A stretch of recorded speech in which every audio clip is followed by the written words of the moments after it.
notre dernier rendez-vous de cette semaine spéciale de la francophonie et nous partons en Belgique pour retrouver Evelyne Gouzi. Je vous rappelle donc que Rencontre des auteurs francophones est né en 2020 justement pour accompagner les 50 ans de la francophonie. Et donc cette année encore, nous avons décidé de célébrer cette francophonie avec les auteurs du réseau. Et l'édition 2022, vous le savez maintenant, est détonnante. Alors on rencontre des auteurs qui sont détonnants, qui ont des choses à dire et qui sont passionnants. Bonjour Evelyne.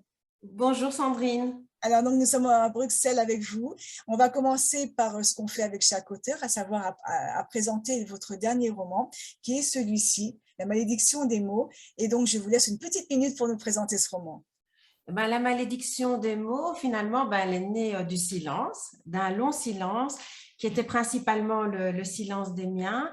Et c'est un livre qui a mûri en moi pendant de nombreuses années, que j'ai quand même mis 7 ans à écrire après qu'il ait mûri. Vraiment, je pense que je suis devenue auteure pour ce livre et que j'ai écrit mes autres livres avant cela, quelque part pour m'exercer aussi. Et ce qui était le déclencheur, c'est une conférence à laquelle j'ai été parce que je m'intéressais à l'histoire de mes grands-parents maternels. Et il faut savoir que mon grand-père maternel était un grand résistant. Et un auteur belge faisait une conférence où il parlait d'un livre qu'il avait écrit sur sa propre famille, qui venait de Lituanie au départ. Mes grands-parents maternels étaient d'origine lituanienne. Et au moment de cette conférence, il explique plein de choses sur le milieu où il vivait, où vivaient ses parents à Charleroi, à qui il fréquentait, etc. C'était un milieu communiste. Bon, tout ça m'intéresse beaucoup, mais ça ne concerne pas beaucoup mes grands-parents maternels qui étaient des gens qui étaient plutôt à droite et non à gauche. Au moment où l'Assemblée peut poser des questions, quelqu'un se lève et dit ah, mais vous savez, Evelyne Gouzi, qui est ici dans la salle, est certainement au courant, mais son grand-père, Itzhak Burkman, donc mon grand-père paternel, non le maternel dont je viens de vous parler, donc son grand-père paternel fréquentait souvent des réunions de communistes. Et là, le choc. Oui, ça a été un choc terrible. J'ai essayé de le questionner un peu après, puis je suis rentrée chez moi et en fait, je ne pouvais pas laisser les choses comme ça. En vérité, Evelyne, c'était un choc parce que vous n'aviez aucune idée que ce grand-père si discret avait certainement une vie extrêmement intéressante et vous avez découvert une autre facette. Absolument. Absolument. Donc, pour moi, il y avait un grand-père et bien tout d'un coup, le deuxième se révélait, mais en plus, il se révélait communiste, ce que mon grand-père maternel, qui était le héros de la famille et de la résistance, ne supportait pas. Donc, il y avait derrière tous les silences qu'il y avait eu au sein de mon foyer, trouvait une explication possible, disons, parce qu'il y en a certainement d'autres, on ne sait jamais ce qui se passe à l'intérieur de chaque personne, et c'est parce qu'on ne sait jamais précisément ce qui se passe à l'intérieur de chacun que c'est un roman. Donc, il y a beaucoup de choses que je suppose, que j'invente, qui sont en fait des hypothèses personnelles que je pose, où je recrée une vie, par exemple, de mes grands-parents paternels et leur rencontre en Pologne. Je ne sais absolument pas comment ils se sont rencontrés en Pologne, mais là, voilà, je crée des scènes et des situations autour de ça. Donc, la trame est vraiment historique et réelle, mais tout ce qu'il y a autour, voilà, ça vient de moi, de ce que je sens, de ce que je projette par rapport à cette réalité. Alors, ce qui est extrêmement intéressant, j'ai beaucoup lu de livres sur le sujet, ayant une histoire commune, mais alors ce que j'ai beaucoup aimé, c'est qu'on se plonge comme dans une machine à remonter le temps, dans la Lituanie, enfin la Pologne, oui, c'est la Pologne, là, oui. La Pologne, oui, effectivement, de cette époque-là, et je trouve qu'on découvre la vie quotidienne de ces communautés comme je l'ai, moi, personnellement, jamais lu, avec un peu, je veux dire avec un peu de légèreté, parce que c'est vrai que tout ce qui a été écrit, parfois, c'est malheureusement les pogroms. Oui. Et là, on découvre une vie intellectuelle, une vie incroyablement littéraire, intellectuelle, avec un nombre incalculable de magazines en yiddish. Et on voit comment cette communauté évoluait et je trouve ça extrêmement passionnant. En dehors de l'histoire que vous racontez, donc le côté romanesque, il y a, je trouve, on se plonge vraiment dans cette période et on suit toute la vie toute la vie quotidienne de ces communautés passées. Et ça, c'est extrêmement intéressant. Je voulais le relever.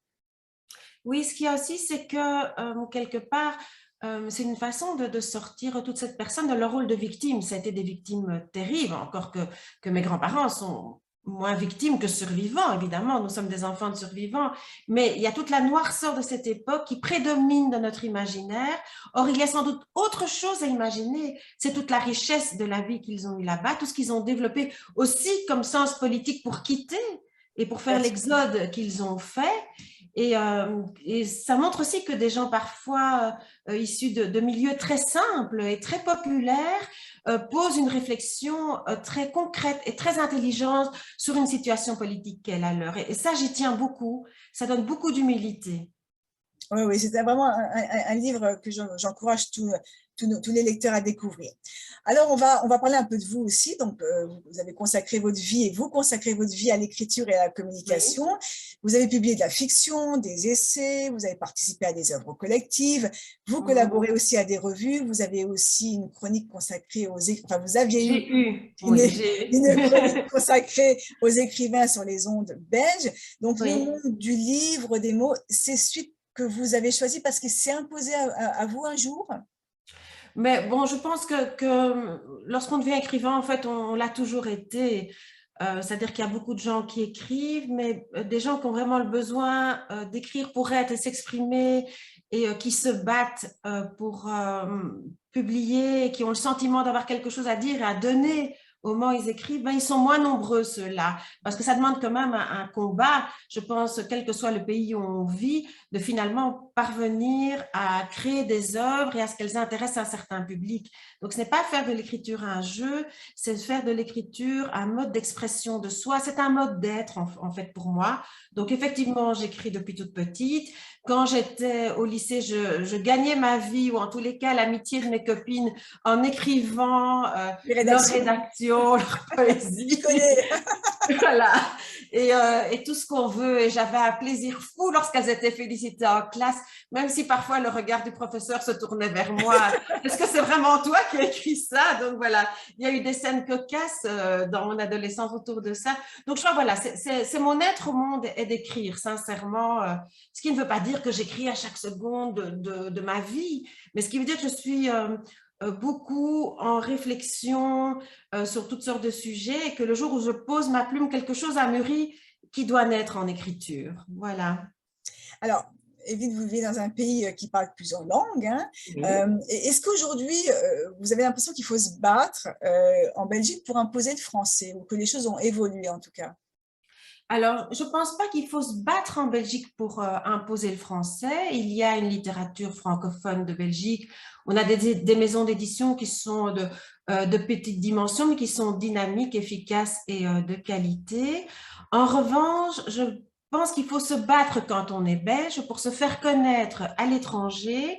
Et je pense que la France est peu perméable, à la fois pour des raisons économiques, parce qu'il y a des problèmes de diffusion, toutes sortes de problèmes techniques et d'argent là autour de toute cette problématique, et à la fois parce qu'il y a une sorte de, je dirais pas de chauvinisme, c'est exagéré, mais en fait les auteurs français sont favorisés en France, comme j'aimerais d'ailleurs qu'on soit favorisés en Belgique, donc ce n'est pas vraiment une critique. Mais donc, la difficulté est peut-être mieux de se faire connaître et apprécier à l'étranger pour ceux qui publient en Belgique, avec des maisons d'édition qui sont souvent compétentes, mais qui n'ont pas toujours les moyens d'assurer ce style de promotion. Je pense que des auteurs français, pas seulement des petites maisons d'édition, leur situation est similaire, mais qui publient dans de plus grosses maisons d'édition, pourraient avoir moins de difficultés, à part évidemment aux États-Unis, où je sais que la rencontre des auteurs francophones joue un rôle fondamental dans ce domaine. C'est gentil. Oui, c'est vrai, Evelyne, c'est ce que disent tous les auteurs belges, même ceux qui marchent très, très bien en Belgique, disent qu'ils ont les portes fermées globalement dans les maisons d'édition en France. J'en suis désolée. J'espère que le monde de l'édition va évoluer un peu, c'est nécessaire. Et alors, est-ce qu'il est possible d'avoir une place dans la Belgique non francophone? Parce que vous parlez de la France, Evelyne, mais est-ce qu'il est possible aujourd'hui pour un auteur francophone en Belgique d'imaginer, par exemple, d'être traduit en flamand? Est-ce que c'est des passerelles qui se font?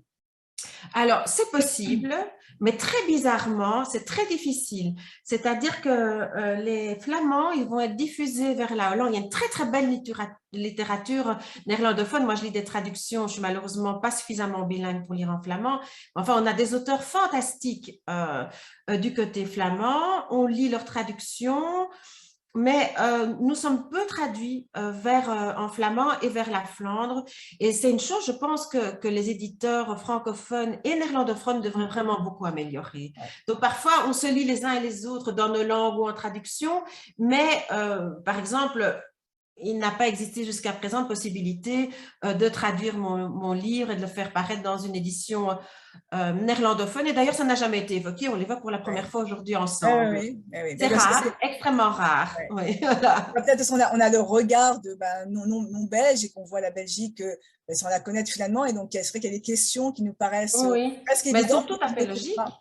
Ouais. Elles sont tout à fait logiques parce qu'on partage vraiment un même patrimoine Mm. culturel, mais c'est très communautarisé. Et à ce point de vue-là, il y a pas encore assez de communication et de porosité. Donc, j'espère vraiment que ça va changer aussi. Nous aussi.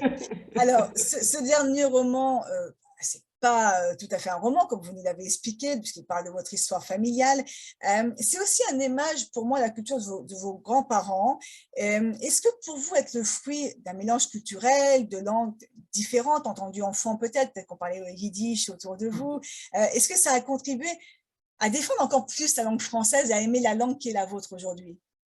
Alors d'abord, on parlait yiddish au niveau de mes grands-parents, mais il faut savoir aussi russe, polonais, ils étaient extrêmement polyglottes. Ce qu'on imagine comme des gens simples qui sortaient du shtetl, parfois ils sortaient du shtetl, mais parfois ils sortaient de grandes villes Bien sûr, aussi. Et je veux dire, la Pologne, c'est un pays où il y a eu beaucoup d'invasions, beaucoup de changements au niveau de la gouvernance, qui fait qu'on apprenait beaucoup, beaucoup les langues. Donc moi, je les ai entendues lorsque, ben, comme dans toutes les familles, lorsque mes parents parlaient yiddish, je savais que je ne devais pas comprendre, donc j'ai appris à exactement. comprendre ainsi. Mais entre eux, mes parents sont nés en Belgique, bien qu'ils n'aient pas acquis la nationalité belge tout de suite, ils l'ont acquise après la guerre.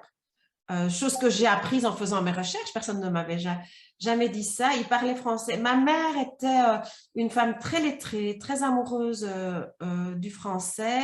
Mon père avait une orthographe impeccable, donc il y avait un certain amour de la culture, de la littérature. Moi, toute petite, j'ai vécu en Israël pendant quelques années où mon père avait une usine, donc j'ai été baignée dans l'hébreu à ce moment-là. Ça a été plutôt ça, la langue dans laquelle j'étais baignée. Et je pense que justement, tous ces contacts avec d'autres langues et d'autres façons d'aborder, d'autres mentalités qui sont liées à la Bien langue, sûr. m'a donné vraiment une envie profonde de connaître, de maîtriser, de perfectionner le français et d'en faire mon espace d'expression. Ça a toujours été très, très important pour moi et ça continue de l'être parce que parfois dans des conversations familiales, je sors un mot un peu sophistiqué et mes enfants disent mais ça existe encore ce mot-là et je réponds de façon très snob.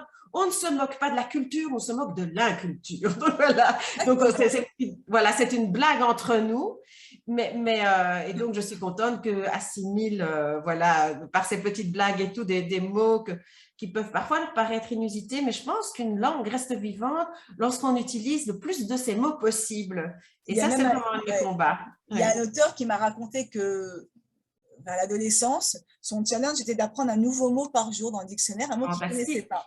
Et je trouve la démarche extraordinaire, parce que c'est vrai Fantastique. que se résoudre à ne parler que le langage qu'on parle pour aller chez le boulanger ou s'entretenir avec un client, c'est dommage. La langue est Ouais. extraordinaire, on a une langue fabuleuse, et c'est vrai que bah, de temps en temps, mettre un petit mot comme ça que tout le monde ne comprend peut-être pas, c'est bien, et ça peut-être donner envie aux autres de comprendre ce qu'est le mot. Donc, bravo Evelyne, c'est une bonne Il y a aussi éducation.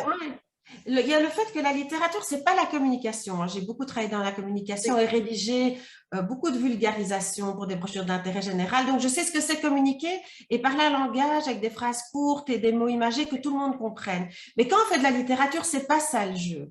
Quand on fait la littérature, le jeu, c'est vraiment de donner accès à de nouveaux mots aux personnes qui vous lisent, même s'ils ne les connaissent pas tous. C'est Bien d'ouvrir sûr. la curiosité, d'ouvrir à l'univers que représente chaque mot. Chaque mot est un univers. C'est très, très joliment dit. Merci beaucoup, Evelyne. Alors, je le disais, vous êtes détonnant parce que, bah, on l'a vu, vous avez un formidable parcours de jongleuse des mots. On en parle, hein, des mots, de l'importance des mots chez vous. Alors maintenant, j'ai envie de passer un peu à votre futur. Quels sont vos projets? Qu'est-ce que vous allez offrir à vos lecteurs dans les mois à venir, peut-être les années, si c'est déjà prévu? Alors, il y a deux projets en cours. Il y a un projet de raconter l'histoire de mon père à destination d'un public d'adolescents, puisque mon père était tout jeune au moment de la guerre. Et j'ai l'impression que raconter son histoire à des enfants de son âge ou à des adolescents de son âge, ce serait quelque chose d'intéressant. Donc maintenant, à nouveau, il faut à ce moment-là trouver l'éditeur, etc. Voilà, je parle des projets librement et puis on verra bien ce qui se réalise. Mais en tous les cas, ça, j'ai envie de le faire.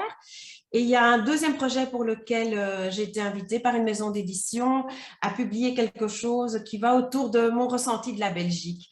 Et donc, c'est à ça que je vais travailler dans les prochains mois. Voilà. Et peut-être aussi un projet des rencontres des auteurs francophones dont vous parlerez vous-même aux lecteurs, Mais avec Sandrine. plaisir. Merci, en tout cas, ça a l'air vraiment passionnant. Qu'est-ce qu'on peut vous souhaiter pour détonner cette année, à part la littérature?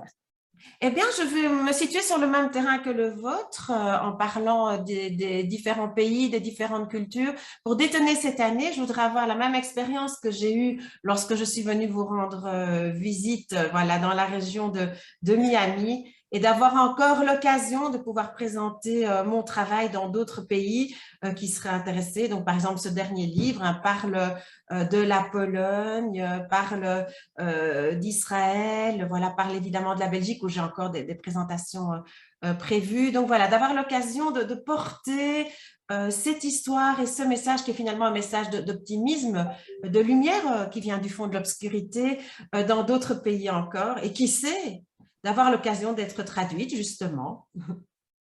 Eh bien, on l'espère. Et puis, en tout cas, bah, si vous repassez du côté de Miami, on vous accueillera avec grand plaisir dans la Maison de la France, parce que c'est là que nous posons nos valises et Oui, nos avec grand plaisir. étagères à la fin du mois. Et ben voilà, je serais ravie de faire non seulement une séance de dédicace, mais peut-être justement une conférence. Vous parliez des jeunes et de la jeunesse qui a besoin d'apprendre ce qui s'est passé, Bien plus sûr. que jamais. Et donc, il y aura énormément de choses à faire. En attendant, on vous souhaite plein de bonnes choses, Evelyne. Merci Merci d'avoir beaucoup, participé à cette Sandrine. capsule. Et puis, on vous retrouve bientôt. À Un bientôt. grand merci. Au revoir.